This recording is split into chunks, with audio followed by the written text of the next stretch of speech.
What about our veterans who were promised health care for life, but often through the VA system have been failed by a long waiting list, by a real difficulty in keeping the workforce up to where it needs to be?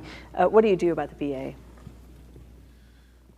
I was knocking on doors when I was first running for Congress, and this was January of 2012, and a veteran who answered his door said, "Look, Beto, if you really want to help, do something about this. I just got off the phone with the VA trying to make an appointment with a mental health care provider to treat the PTSD that I've been carrying since I returned from Vietnam.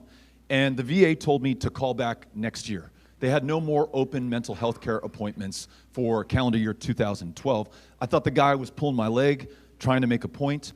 I since learned that El Paso had the worst wait times to see a mental health care provider in the country.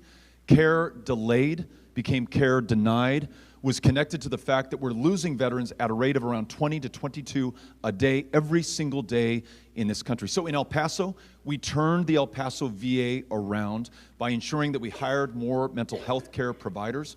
We also nationally applied those lessons learned by expanding access to mental health care. But today, there are 40,000 funded, unfilled positions at the VA. We've got to fill them to make sure that every single veteran waiting for care is able to get them. I want to do that in part by vigorously expanding the Public Service Debt Forgiveness Program. If you have tens or even hundreds of thousands of dollars in student loan debt and are willing to serve one of those brave service members who put their life on the line for this country, I want to wipe clean your debt so that you take one of those positions, reduce the wait times, improve the care and the outcomes. I think that's the way that we serve our veterans. That's what I'm going to do in my administration.